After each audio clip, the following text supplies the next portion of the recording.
ఎందుకు? దావీదు పట్టణమందు రక్షకుడు మీ కొరకు పుట్టి ఉన్నాడు. మిమ్మల్ని రక్షించేటటువంటి రక్షకుడు ఆయన దావీదు పట్టణంలో పుట్టి ఉన్నాడు, మీరు వెళ్ళి ఆయనను ఆరాధించండి అని ఆ దూత వారికి చెప్తా ఉంది. మరొక మాట ఏం చెప్తుందంటే, వెంటనే పరలోక సైన్య సమూహము ఆ దూతతో కూడా ఉండి సర్వోన్నతమైన స్థలములలో ఇక దేవునికి మహిమ రాబోతుంది. ఎప్పటి వరకు దేవునికి మహిమకరంగా జీవించిన వారు ఎవరునూ లేరు, దేవుణ్ణి ఆరాధించేవారు ఎవరునూ లేరు. ఇక మీదట ఈ యొక్క కుమారుని బట్టి, ఈ చిన్న బిడ్డను బట్టి అనేక మంది దేవునికి మహిమకరంగా జీవించబోతూ ఉన్నారు. అనేక స్థలాలలో, సర్వోన్నతమైన స్థలాలలో, అనేక పట్టణాలలో, అనేక పల్లెలలో ఇక దేవునికి మహిమ కలగబోతుంది అని ఆ దూత స్తోత్రము చేస్తూ ఉంది. చూడండి, మరి ఆయనను మనము పూజిస్తూ ఉన్నామా? ఆయనను మనం ఆరాధిస్తూ ఉన్నామా? ఆ గొర్రెల కాపరులకు ఆ యొక్క శుభ వర్తమానము, శుభ సమాచారము ఆ దూత తెలియజేసిందండి. ఇది కొద్ది మందికి మాత్రమే కాదు, ఇది ప్రజలందరికీ కూడా, ఈ ప్రపంచంలో ఉన్నటువంటి ప్రతి దేశంలో ఉన్నటువంటి ప్రజలందరికీ కూడా ఇది ఒక శుభ వర్తమానము, శుభ సమాచారము, ఒక శుభవార్త. దీనికి మించినటువంటి అద్భుతము మనకెక్కడా కనబడదు. ఒక మానవుడి కొరకు ఆ దేవాతి దేవుడు పైనుంచి ఈ భూమి మీదకు వచ్చినటువంటి సందర్భాన్నే మనము క్రిస్మస్గా చెబుతూ ఉంటాం. వాస్తవానికి క్రిస్మస్ అంటే క్రీస్తు పుట్టాడు అని కాదండి దాని అర్థం. క్రీస్తును ఆరాధించటం, క్రీస్తుకు లోబడటం, క్రీస్తు చెప్పినట్లుగా మనం బ్రతకడమే నిజమైన క్రిస్మస్. చాలామంది అనుకుంటారు 2025 సంవత్సరం కదా మీ దేవుడు పుట్టాడు, అంతకుముందు దేవుడు లేడా, అంతకుముందు దేవుడు లేడా, 2000 సంవత్సరాల క్రితమేగా మీ దేవుడు అనుకుంటారు. కాదండి, మనల్ని రక్షించడానికి ఆ దేవాతి దేవుడు నరావతారుడిగా ఈ లోకానికి వచ్చి 2025 సంవత్సరాలు అయింది. ఆయన ఆదిలోనే ఉన్నారు. ఆయన భూత భవిష్యత్తు వర్తమాన కాలాలు ఎరిగి ఉన్నారు. ఆయన ఈ లోకానికి ఎందుకు వచ్చారు అనేది కొన్ని విషయాలు మనం తెలుసుకుందాం. మొట్టమొదటిగా తిమోతికి రాసినటువంటి మొదటి పత్రిక ఒకసారి చూడండి. తిమోతి పత్రిక, ఆయన ఈ లోకానికి రావటానికి గల కారణం ఏంటి?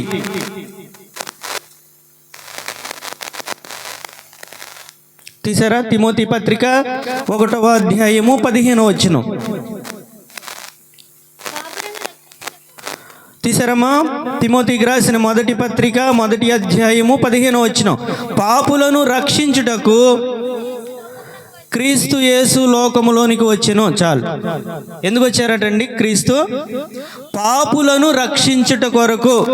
చాలా మందిని అడిగితే అంటారు, నేనేం పాపం చేశానండి, నేను ఎప్పుడూ పాపం చేయలేదు, నేను ఎవరితోనూ దొంగతనం చేయలేదు, నేను ఎక్కడ తప్పుగా మాట్లాడలేదు, నా ప్రవర్తన చాలా జాగ్రత్తగా ఉంటుంది, నేనేం పాపం చేశానంటారు. కానీ దేవుని వాక్యం ఏం చెప్తుందండి? దేవుని వాక్యం ఏం చెప్తుంది? నీతిమంతుడు లేడు, ఒక్కడును లేడు, అందరూ కూడా పాపము చేసి దేవుడు అనుగ్రహించు మహిమను పొందలేకపోతున్నారు. అందరూ పాపులే అని చెప్తుంది. అందరికీ పాపం ఎలా వచ్చింది? అందరికీ పాపం ఎలా వచ్చిందండి? ఒకసారి చూడండి, రోమియోలకు రాసిన పత్రిక, రోమా పత్రిక 5వ అధ్యాయము 12వ వచనం చూడండి. రోమియోలకు రాసిన పత్రిక 5వ అధ్యాయము 12వ వచనం, ఇట్లుండగా ఒక మనుష్యుని ద్వారా పాపము, పాపము ద్వారా మరణము లోకములో ఎలాగూ ప్రవేశించినో అలాగుననే మనుషులందరూ పాపము చేసినందున మరణము అందరికిని. చూడండి, ఒక్క మనుషుడు చేశాడంటండి పాపము. ఆ పాపము ఆ వ్యక్తి నుంచి, ఒక వ్యక్తి నుంచి మరొక వ్యక్తికి, మరొక వ్యక్తి నుంచి మరొక వ్యక్తికి, మన మానవులందరికీ కూడా పాపం అనేది అంటుకుంది.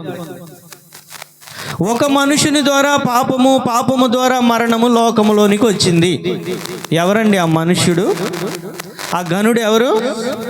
ఆ ఘనుడు మన పితరుడు ఆదాం. ఆయన చేసినటువంటి పాప కార్యాన్ని బట్టి, ఆజ్ఞ అతిక్రమాన్ని బట్టి పాపం వచ్చింది. ఆ పాపము మన అందరికీ అంటించాడు. ఏమంటించాడు? ఆదాము ఈ మానవాళికి ఏమిచ్చాడు అంటే పాపాన్ని ఇచ్చాడు, మరణాన్ని అంటించాడు. మరి ఈ మరణము నుండి, ఈ పాపము నుండి విడుదల పొందే మానవుడు ఎవరైనా ఉన్నారా?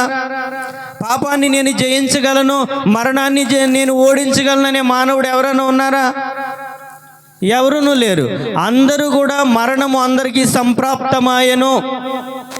ఆదాము మొదలుకొని, మోషే మొదలుకొని అనేక మంది పరిశుద్ధులు కూడా చనిపోతున్నారు. దేవుని చెప్పిన మాటకు లోబడేవారు ఎవరునూ కనబడట్లేదు. మరణము అందరికీ సంప్రాప్తమాయను. కాబట్టి ఆ పాపము నుండి మనల్ని విడిపించడానికి ఆ దేవాతి దేవుడు ఈ లోకానికి వచ్చారు. మొదటి మాట ఏంటంటే పాపులను రక్షించుటకు క్రీస్తు యేసు ఈ లోకానికి వచ్చారు. పాపముతో ఉన్న ప్రతి మానవుణ్ణి అతను పాపము నుంచి విడిపించి అతన్ని పరిశుద్ధపరచడానికి ఆయన ఈ లోకానికి వచ్చారు. మొదటి మాట. రెండవది చూడండి, గలతీలకు రాసిన పత్రిక 4వ అధ్యాయము 4వ వచనం. గలతీ పత్రిక 4వ అధ్యాయము 4వ వచనము. అందరూ తీశారండి? చూడండి. అయితే కాలము సంపూర్ణమైనప్పుడు దేవుడు తన కుమారుణ్ణి పంపెను. ఆయన స్త్రీ అందు పుట్టి మనము దత్తపుత్రులము కావాలనని ధర్మశాస్త్రమునకు లోబడి ఉన్న వారిని విమోచించుటకై, చూడండి, కాలము సంపూర్ణమైనప్పుడు దేవుడు తన కుమారుని పంపారంట మన కోసం. ఎందుకు? మనము దత్తపుత్రులము కావాలి, మనల్ని ఆయన దత్తత చేసుకోవడానికి ఈ లోకానికి వచ్చారు. ఆయన మనల్ని దత్తత చేసుకోవడానికి ఈ లోకానికి వచ్చారు. దత్తత చేసుకోకపోతే ఏమవుతుందండి? ఆయన నిన్ను, నన్ను, మనల్ని దత్తత చేసుకోవడానికి వచ్చాను, నేను మిమ్మల్ని కుమారులుగా స్వీకరించడానికి వచ్చాను అంటున్నారు. ఎందుకండి? మీరు పరలోక రాజ్యములో అడుగు పెట్టాలంటే అక్కడ వారసత్వం కలిగిన వ్యక్తి ఉండాలి, అక్కడ మీ బంధువు ఉండాలి, అక్కడ మీ తండ్రి ఉండాలి. కాబట్టి ఆయన ఈ లోకానికి వచ్చారు. ఇక్కడ ఎంతమంది ఆయనను అంగీకరిస్తారో, ఎంతమంది ఆయనను సొంత రక్షకునిగా అంగీకరిస్తారో వారికి అక్కడ ప్రవేశం దొరుకుద్ది. ఉదాహరణ చెప్తాను. మీరు ఢిల్లీ వెళ్ళారనుకోండి. నేను వెళ్ళాను ఒకప్పుడు ఢిల్లీలో మాకు తెలిసిన వారు ఎవరునూ లేరు అని అనుకుంటుంటే ఒక వ్యక్తి, ఒక కుటుంబం ఉన్నారని తెలిసింది. ఒక కుటుంబము ఎప్పుడో కొన్ని సంవత్సరాల కిందట ఢిల్లీలో వాళ్ళు అక్కడ స్థిరపడి ఉన్నారని తెలిసింది మాకు. వాళ్ళకు ఫోన్ చేసాం, అయ్యా మేము ఢిల్లీ వస్తున్నాము, అక్కడ ఏరియా మాకేం తెలియదు, మీరు కొంచెం మాకు సహాయం చేస్తారంటే అదెంత పని రండి అని మమ్మల్ని ఆహ్వానించారు. ఎందుకు? వారికి మాకు మధ్య బంధుత్వం ఉంది కాబట్టి వారు మమ్మల్ని అక్కడికి ఆహ్వానించారు. లేదు ఢిల్లీలో మాకెవరూ తెలియదు అనుకోండి, నేను వెళ్ళి ఒక ఇంటికి వెళ్ళి డోర్ కొట్టి, అమ్మ మేము 10 రోజులు ఉంటాం ఇక్కడ, మాకు సహాయం చేయండి అంటే చేస్తారా? నువ్వు ఎవరివో మాకు తెలియదు, నువ్వు మంచివాడివో తెలియదు, నువ్వు దొంగవో తెలియదు, మనల్ని ఇంట్లోకి రానిస్తారండి? కాబట్టి అక్కడ నీకు ప్రవేశం కావాలి అంటే అక్కడ వారసత్వం ఉన్న వ్యక్తి కావాలి, అక్కడ అధికారం ఉన్న వ్యక్తి కావాలి, అక్కడ అధికారంతో ఏలేటటువంటి వ్యక్తి ఇక్కడ నీకు కావాలి. కాబట్టి ఆయన ఈ లోకానికి ఎందుకు వచ్చారంటే మనల్ని దత్తత చేసుకోవడానికి వచ్చారు. మీరు మీ క్రియలను బట్టి మీరు అక్కడికి వెళ్ళి, నేను మంచి కార్యాలు చేశాను, నేను ఎంతో అనేక మందికి డబ్బు సహాయం చేశాను, ఎంతోమంది వ్యాధిగ్రస్తులకు నేను డబ్బు సహాయం చేసి ఆపరేషన్లు చేయించాను, లేదా మంచి పనులు చేశానంటే అక్కడ మీకు ప్రవేశం ఉండదు. అక్కడ మీకు ప్రవేశం కావాలి అంటే మీరు తిరిగి జన్మించారా అని అడుగుతారు అంతే. మీరు క్రీస్తులో తిరిగి జన్మించారా? మీరు క్రీస్తుకు కుమారులుగా ఉన్నారా? ఆయన చెప్పిన మాటకు మీరు లోబడ్డారా అని మాత్రమే అంగీకరించబడుతుంది. అంతేగాని నేను ఎల్లయ్య కుమారుణ్ణి, నేను పుల్లయ్య కుమారుణ్ణి, నేను బోలంత డబ్బు ఉంది నాకంటే మెడబట్టుకుని బయటికి గెంటేస్తారు. కాబట్టి ఆయన ఈ లోకానికి ఎందుకు వచ్చారంటే మనము దత్తపుత్రులు చేసుకోవడానికి ఆయన ఈ లోకానికి వచ్చారు. ఆయన ఈ లోకానికి వచ్చి మనల్ని కుమారులుగా చేసుకుంటేనే అక్కడ వారసత్వం మనకు వస్తుంది. అక్కడికి వెళ్ళటానికి మనకు ఒక అవకాశం ఉంటుంది. సరే, మూడవది చూద్దాం. తిమోతికి రాసినటువంటి మొదటి పత్రిక, తిమోతికి రాసినటువంటి మొదటి పత్రిక మూడవది చూద్దాం. ఆయన ఎందుకు వచ్చారో చెప్తా ఉన్నారు. తిమోతికి రాసినటువంటి మొదటి పత్రిక 2వ అధ్యాయము 5వ వచనం. దేవుడొక్కడే దేవునికిని నరులకును మధ్యవర్తి ఒక్కడే, ఆయన క్రీస్తు యేసను నరుడు. చాలు చూడండి, మొదట ఏం చెప్పారు? నేను పాపులను రక్షించడానికి వచ్చాను అని చెప్పారు. రెండోది ఏం చెప్పారు? మిమ్మల్ని దత్తపుత్రులను చేసుకోవడానికి వచ్చాను అన్నారు. మూడోది ఏం చెప్తున్నారంటే నేను మధ్యవర్తిగా వచ్చాను అంటున్నారు. ఎవరికి మధ్యవర్తిగా వచ్చారైనా? ఎవరికి వచ్చారండి? దేవునికిని నరులకును మధ్యవర్తిగా వచ్చారు. ఎందుకనంటే దేవుడు చెప్పేటటువంటి మాటలు మానవుడికి వినబడట్లేదు, మానవుడు చేసే ప్రార్థన దేవుని దగ్గరికి వెళ్ళట్లేదు. ఎందుకు? ఒక గోడ అడ్డుగా ఉంది. ఏంటి ఆ గోడ? పాపం అనే గోడ అడ్డుగా ఉంది. విననేరకయుండినట్లు నా చెవులు మందముగా ఉన్నవా? రక్షింపనేరకయుండినట్లు నా చేతులు కొరసగా ఉన్నవా? మీ పాపములే మీకును నాకును మధ్య అడ్డుగా వచ్చినాయి, అడ్డు గోడ అయిపోయినాయి. మన పాపములు దేవునికి మనకి మధ్య అడ్డు గోడ అయిపోయినాయి. చూడండి, ఒక ఇంటిలో ఇటువైపు ఒక గది, ఇటువైపు ఒక గది ఉందండి. అటు పక్కన మాట్లాడితే ఇటు పక్కన వినబడద్దా? వినబడదు. అలాగే మన పాపము ఆయనకు మనకు ఒక మధ్య గోడగా వచ్చింది. కాబట్టి ఆ మధ్య గోడను పడగొట్టాలి అని ఎందుకు వచ్చారండి? మధ్యవర్తిగా వచ్చి గోడను పడగొడతానంటున్నారు. చూడండి, ఎఫెసీ రాసిన పత్రిక, మీ ఇద్దరికి మధ్య ఉన్నటువంటి ఆ గోడ, ఆ పాపం అనే గోడను పడగొట్టడానికి వచ్చానని చెప్తున్నారు. ఎఫెసీలకు రాసిన పత్రిక 2వ అధ్యాయము 13వ వచనం. తీసారమ్మా అందరూ? చూడండి,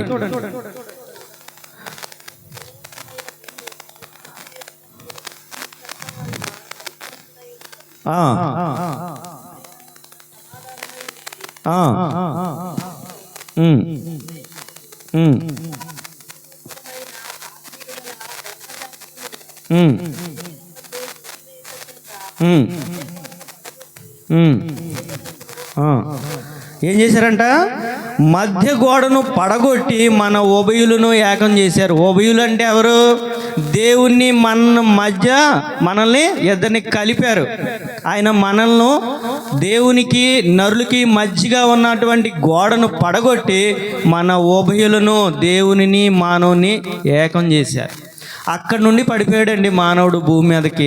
మొట్టమొదట్లోనే పడిపోయాడు మానవుడు భూమి మీదకి. పడిపోయినటువంటి ఆ మానవుడు మరలా అక్కడ కూర్చోబెట్టడానికి వీళ్ళిద్దరికీ ఉన్నటువంటి మధ్య గోడను ఆయన పడగొట్టడానికి వచ్చారు. ఆయన మధ్యవర్తిగా వచ్చారు. మూడవది చూడండి, యోహాను రాసినటువంటి మొదటి పత్రిక 4వ అధ్యాయము 10వ వచనం. యోహాను రాసినటువంటి మొదటి పత్రిక 4వ అధ్యాయము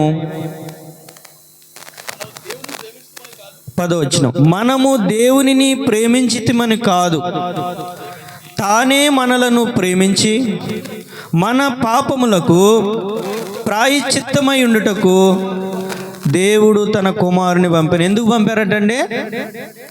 మనం దేవుణ్ణి ప్రేమించామని కాదు, ఆయనే మనలను ప్రేమించి మన పాపములకు ప్రాయశ్చిత్తంగా తన కుమారుని లోకానికి పంపారు. మనం ప్రేమించామని కాదు, మనము నీతిని అనుసరించి నడుస్తున్నామని కాదు, ఆయన యొక్క ప్రేమను బట్టి మన పాపాలకు ప్రాయశ్చిత్తంగా ఆయన ఈ లోకానికి పంపించారండి. చూడండి, ఏదైనా పని చేయటానికి ఒక వ్యక్తి వెళ్ళాడండి, బురదలో పని చేస్తూ ఉన్నాడు, ఒళ్ళంతా బురదయింది. ఒక విందుకు అతడు ఆహ్వానించబడ్డాడు, కానీ అతడు అప్పుడే పని నుంచి వచ్చాడండి. ఆ విందుకు అట్లాగే ఆ బురదతో వెళ్తే ఎలా ఉంటుంది? బాగుంటుందా? రాణిస్తారా?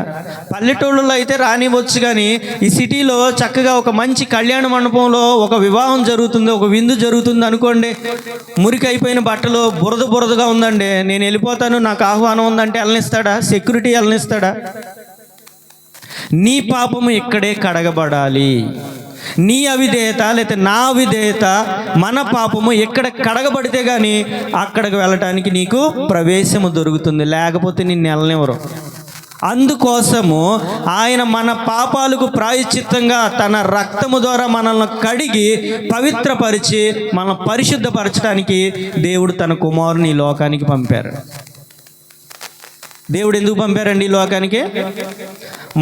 మన పాపములకు ప్రాయశ్చిత్తమై ఉండడానికి ఆయన ఈ లోకానికి వచ్చారు.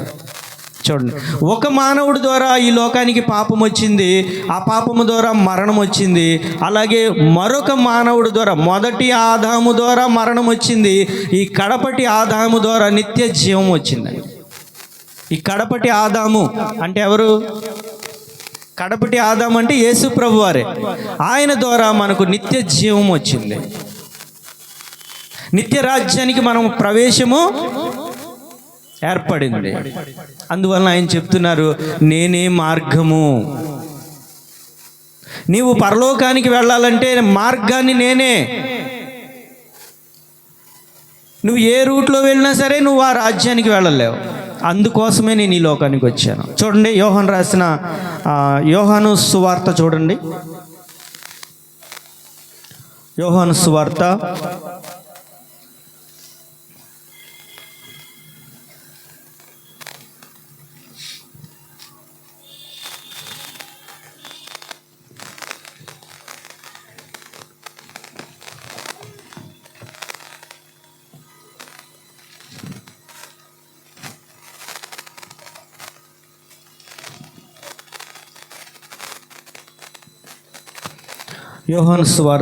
3వ అధ్యాయము 16వ వచనం చూడండి. దేవుడు లోకమును ఎంతో ప్రేమించెను, కాగా ఆయన తన అద్వితీయ కుమారునిగా పుట్టిన వాని యందు విశ్వాసముంచు ప్రతివాడును నశింపక నిత్య జీవం పొందునట్లు ఆయనను అనుగ్రహించారంట. దేవుడు లోకాన్ని దేవుడు ఎంతో ప్రేమించారు. లోకం అంటే ఏంటండి? మట్టె, కొండల, సముద్రాల కాదండి, మానవులే. దేవుడు మనందరినీ కూడా ఎంతో ప్రేమించి తన కుమారుని పంపి ఆయన యందు అద్వితీయ కుమారునిగా పుట్టిన వాని యందు విశ్వాసముంచు ప్రతివాడును, ఎవరైతే నా కుమారుని యందు విశ్వాసముంచుతారో, ఎవరైతే నా కుమారుని నమ్ముతారో వాళ్ళు నిత్య జీవానికి వారసులుగా ఉంటారు, నిత్య రాజ్యానికి వారసులుగా ఉంటారు. అందుకోసము ఆయన ఈ లోకానికి పంపబడ్డాడు. మరొక కారణము, చివరి కారణము నేను చూపించి నా వాక్యాన్ని ముగిస్తాను. హెబ్రీలకు రాసిన పత్రిక, హెబ్రీ పత్రిక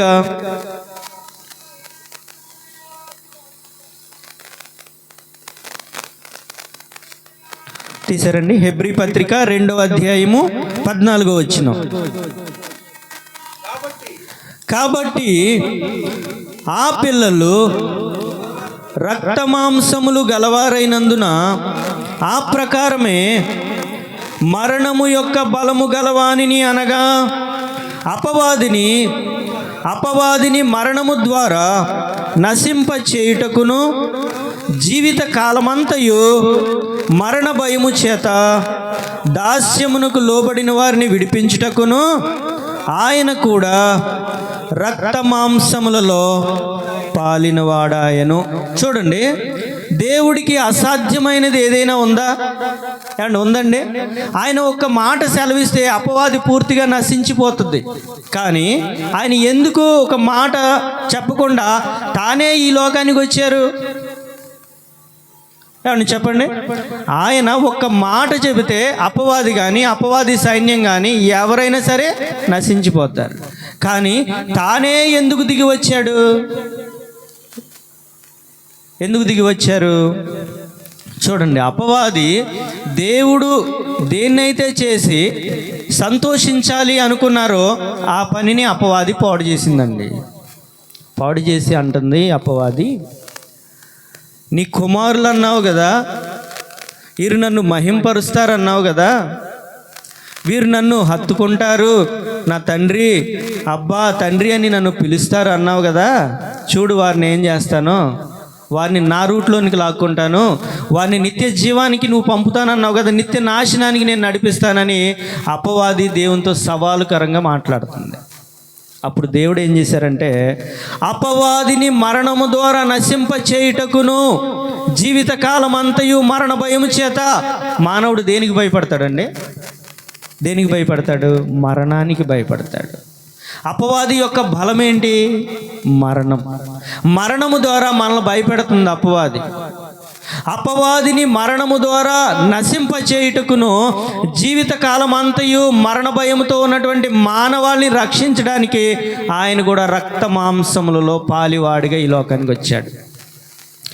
మరణాన్ని ఓడించగలిగినటువంటి మానవుడు ఎవరూ లేరు. కాబట్టి ఆయన రక్త మాంసాలు ధరించుకుని ఆయన ఈ లోకానికి వచ్చి మరణాన్ని ఓడించి మరణపు ముళ్ళుని విరిచి ఆయన సజీవుడై లేచాడు. ఆ ఫార్ములా మనకిచ్చారు. మరణాన్ని ఓడించగలిగినటువంటి ఫార్ములా మన దగ్గరికి ఈరోజు ఉందంటే అది క్రీస్తు యొక్క మాట మాత్రమే. క్రీస్తే. చూడండి, కొన్ని లెక్కలు చేయాలంటే కొన్ని సూత్రాలు వాడతారు, తెలుసుగా, చదువుకున్న వారికి బాగా అర్థమవుతుంది. లెక్కలలో కొన్ని లెక్కలు, కొన్ని చాప్టర్స్లో కొన్ని లెక్కలు చేయాలంటే కొన్ని సూత్రాలు వాడాలి. ఆ సూత్రము ఆ లెక్కకు వాడితేనే లెక్క కరెక్ట్గా వస్తుంది, లేకపోతే రాదు. ఈ మానవ జీవితంలో క్రీస్తు అనే సూత్రము నీ జీవితంలో లేకపోతే, క్రీస్తును నువ్వు అంగీకరించకపోతే, క్రీస్తును నీ సొంత రక్షకుడిగా నువ్వు అంగీకరించకపోతే, క్రీస్తుకు నీవు లోబడకపోతే, దేవుని వాక్యానికి నీవు లోబడకపోతే నీ జీవితం చివరికి ఏమవుద్దంటే నిండు సున్నా అయిపోద్ది. కాబట్టి ఆయన మనల్ని ఓడిపోవు వారిగా ఉండు నిమిత్తము ఆయన మనల్ని ప్రేమించలేదు. మనము జయించు వారిగా ఉండాలని, జయశీలులుగా ఉండాలని, అపవాదిని మనం ఓడించే వారిగా ఉండాలని. ఎవరైతే క్రీస్తు రక్తములో కడగబడతారో, క్రీస్తును నమ్ముతారో, ఆయనలో పూర్తిగా లీనమైపోతారో వాళ్ళు అపవాదిని ఓడిస్తారు, వాళ్ళు మరణాన్ని ఓడిస్తారు. పౌలు చెప్పాడు, మరణమా ఎక్కడ? నా తండ్రి నిన్ను ఓడించాడు, నేను కూడా నిన్ను ఓడిస్తాను. నేను ఇప్పుడు బ్రతుకున్నాను అనుకున్నావా? నేను ఎప్పుడో చనిపోయాను. నన్ను ప్రేమించి నా కొరకు తనను తాను అప్పగించుకున్న క్రీస్తు నాలో ఉన్నాడు. నువ్వు నన్ను ఏం చేయలేవు. ఎవరైతే హృదయం అంతటితో క్రీస్తుని అంగీకరిస్తారో వారికి మరణ భయం ఉండదు. బ్రతుకుట క్రీస్తే లాభమే. చచ్చిపోయినా నాకు లాభమే. ఎందుకు? చనిపోతే ఎందుకు లాభం? నా తండ్రి దగ్గరికి వెళ్ళిపోతా. బ్రతికుంటే ఆయన పని ఇక్కడ చేస్తాను, చనిపోతే ఆయన రాజ్యానికి వెళ్ళిపోతా. నాకు భయం లేదు, నువ్వు నన్ను ఏమీ చేయలేవు. ఇది క్రైస్తవుని యొక్క విశ్వాసం. కాబట్టి ఆయన మనల్ని కుమారులుగా చేసుకోవడానికి వచ్చానంటున్నారు. ఆయన పాపులను రక్షించడానికి వచ్చానంటున్నారు. ఆయన నా రక్తము చేత నీ ప్రతి పాపాన్ని కడిగి పరిశుద్ధపరిచి అక్కడ కూర్చోబెడతానంటున్నారు. మరణాన్ని నేను ఓడించడం కాదు, నీ ద్వారా మరణాన్ని నేను ఓడిస్తానంటున్నారు. మరణాన్ని ఆయన, అపవాదిని ఆయన ఓడించడం కాదు, మన ద్వారా ఓడించాలనుకుంటున్నారు. అందుకోసము మానవుడు ఒట్టివాడు కాదు, మానవుడు అయోగ్యుడు కాదు, మానవుడు నా కుమారుడు, అతడు జయించువాడు, అతడు జయశీలుడు, అతడు మరణాన్ని ఓడించగలడు అని దేవుడు ఆయన ఈ లోకానికి వచ్చి మరణపు ముళ్ళును విరిచి ఆ ఫార్ములా మనకిచ్చారు. ఎవరైతే విశ్వాసాన్ని ప్రయోగిస్తారో, ఎవరైతే క్రీస్తునందు విశ్వాసం ఉంచుతారో వారు మరణాన్ని ఓడిస్తారు.